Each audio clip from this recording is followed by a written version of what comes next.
Hola chicos, buenos días.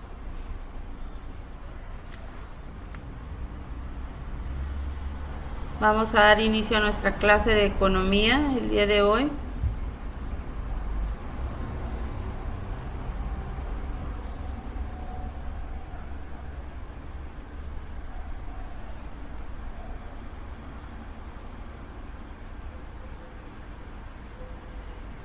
Yo espero que se conecten pronto chicos, que estén a tiempo para dar inicio.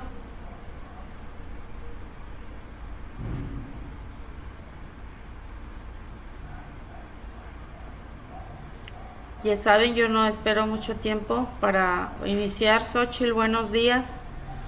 Quizás sea mi única alumna, contigo puedo empezar la clase del día de hoy.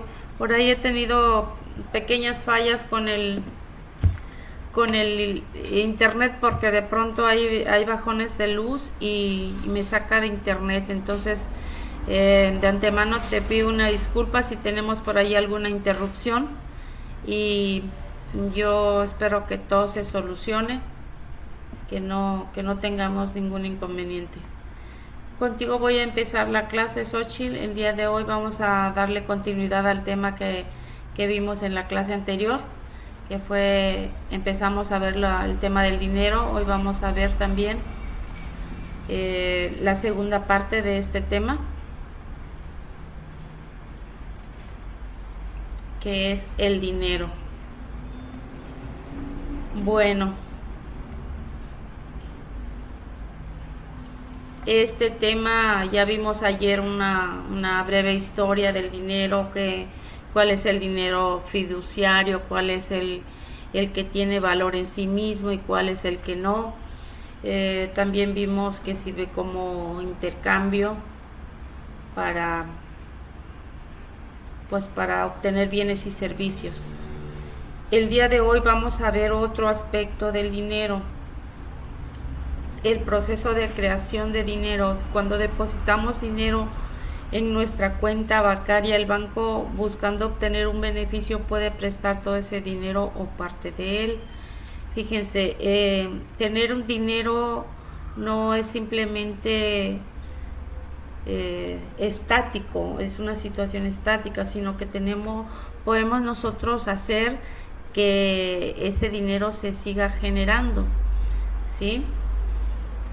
Y eso lo podemos hacer a través de una institución bancaria o bien eh, haciendo una inversión. El patrimonio de las empresas se compone de bienes, derechos y obligaciones.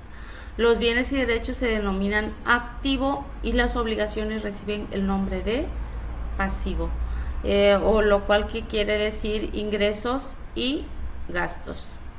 También lo podemos llamar de esa manera. Aquí podemos ver que los activos de una empresa son los bienes y derechos y el pasivo las obligaciones, que tiene que pagar sus impuestos, que tiene que pagar permisos, todo eso se tiene que ver, ¿sí? El efecto multiplicador del dinero. La persona que recibe un crédito puede comprar bienes o servicios o invertirlo en ampliar su negocio, pero a la vez está asumiendo una deuda, por lo que su patrimonio neto permanece constante. ¿Sí?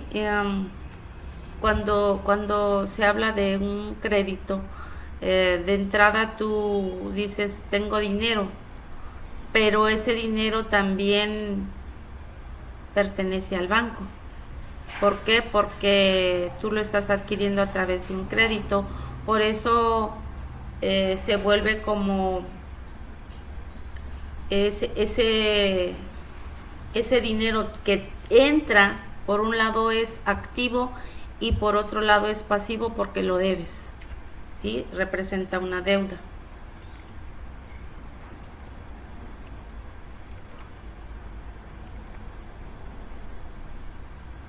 Después tenemos que, si seguimos hablando de dinero, necesariamente tenemos que hablar de inflación. ¿Qué es la inflación?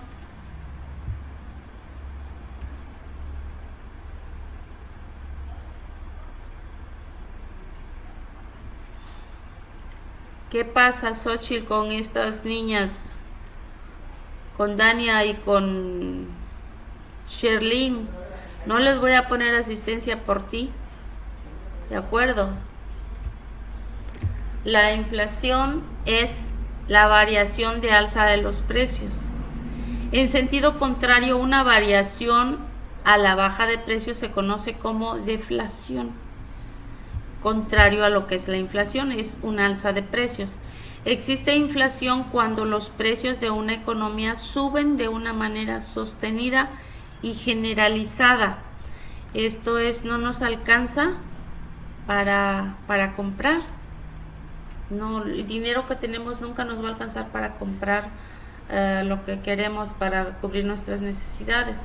Y la inflación se puede ver de varios tipos. La primera es la inflación moderada. Se considera inflación moderada cuando los precios se incrementan de forma lenta y en consecuencia se mantienen relativamente estables. Pareciera en esta inflación moderada que no sube, pero aun cuando le vayan subiendo centavos a algún producto, al ir sumando esos centavos se va acumulando y sigue siendo inflación, elevación de precios, aunque sea de manera lenta. El valor del dinero no experimenta cambios bruscos y las personas no se protegen de manera especial contra la subida de precios. ¿Por qué? Porque no es una subida brusca, es lenta, es paulatina, es de forma moderada, ¿sí? Pero sigue siendo inflación. Después tenemos la inflación galopante. Esta inflación tiene lugar cuando el alza de precios se dispara y para un periodo anual los precios se incrementan en tasas de más de un dígito, es decir, no tenemos de 9, 8, 7%, tenemos de 15, de 30, de 130, o sea, de 2 dígitos es cuando llamamos que es inflación galopante. Esta alza de precios se dispara al momento, no va de manera lenta como en la anterior. Esta inflación produce graves distorsiones económicas y una pérdida de confianza en el dinero como medio de intercambio. De pronto tú tienes una cantidad que te alcanza para cubrir determinada necesidad y si estamos teniendo una inflación galopante, de pronto te puedes dar cuenta que ese dinero que tienes ya no te alcanza para lo que lo tenías planeado, que ahora necesitas el doble o el triple y entonces empiezas a carecer de algunas cosas, empieza a faltarte atención a tus necesidades porque el dinero no te alcanza. Después tenemos la hiperinflación. Es un caso particular de inflación que tiene lugar cuando el alza de bienes al cabo de un año es exagerada y se incrementa en tasas de hasta 1000%. Una situación de hiperinflación refleja un estado de profunda crisis económica. Hiperinflación es cuando ya la economía está en la lona. Se produce normalmente en momentos históricos extremos como en guerras, en revoluciones o posguerras. Después de las guerras, la gente queda con una economía en crisis y a esto se le llama hiperinflación. Después tenemos estanflación. Quizá estas palabras les suenen raras, poco comunes, no conocidas, sin embargo existen y se manejan. Esta estanflación es una situación de inflación acompañada de un escenario de nulo crecimiento económico o de crecimiento y una tasa de desempleo, una alta tasa de desempleo. Estanflación viene de estancamiento e inflación quiere decir que la economía está estancada, no mejora ni se empeora, pero en ese escenario hay mucho desempleo, hay gente careciendo de muchas cosas, hay mucha gente que no le alcanza, pero no le alcanza y no mejora, ¿sí? No, es un estancamiento de la economía, la estanflación.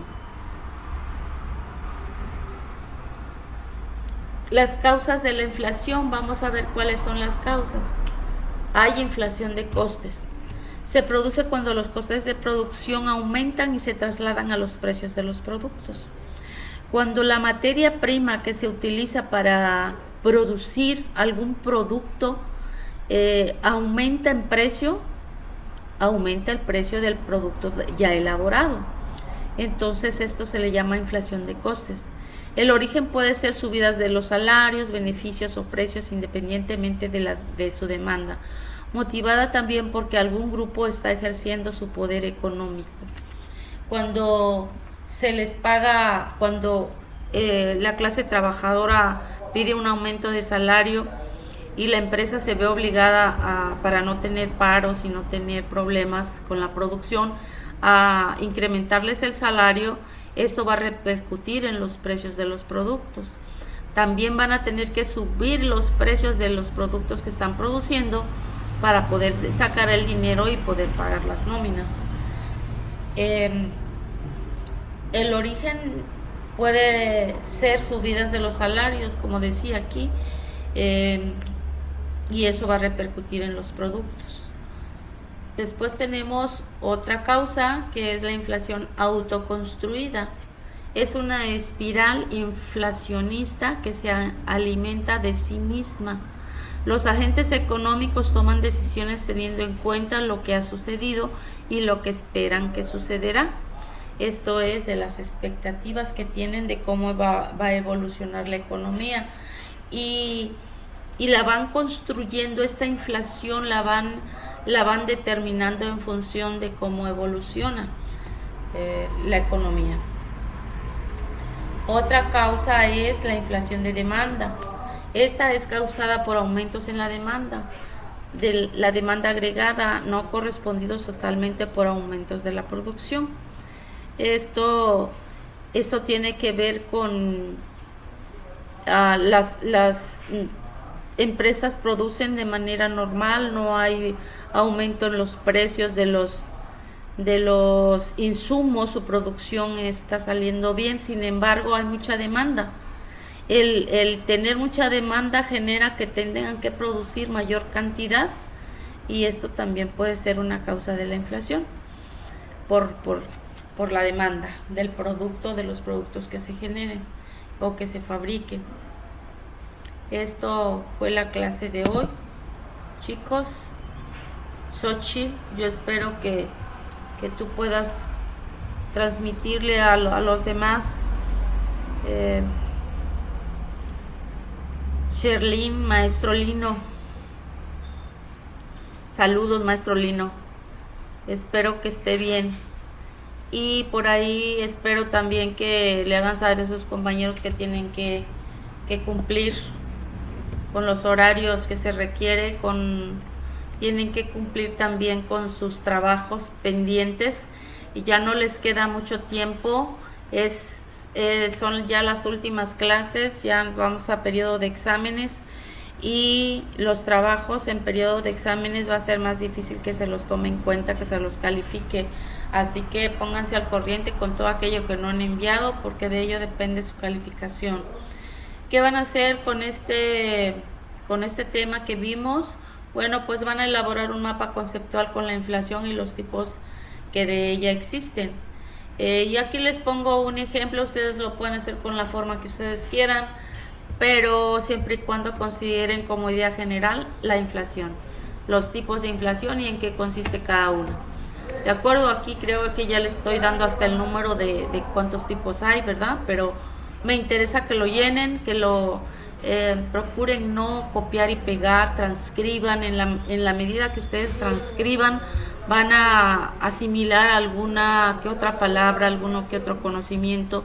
Es mucho más sencillo copiar y pegar, pero sabes que no te deja nada, porque en muchas de las ocasiones ni siquiera lees lo que estás copiando, ni siquiera sabes que estás pegando. Entonces sí les pido que transcriban, hagan un esfuerzo, no se les van a hinchar los deditos ni va a pasar nada del otro mundo, ¿de acuerdo? Cuídense mucho, espero sus trabajos. En este momento lo voy a subir al aula virtual para que ustedes de ahí lo descarguen y puedan cumplir con su trabajo. Cuídense, los quiero mucho. Comuníquense con sus compañeros para que puedan entregar todos sus trabajos. Ya la asistencia pues ya no la van a tener, pero sí me interesa que cumplan con su trabajo. Nos vemos, chicos, pórtense bien, cumplan.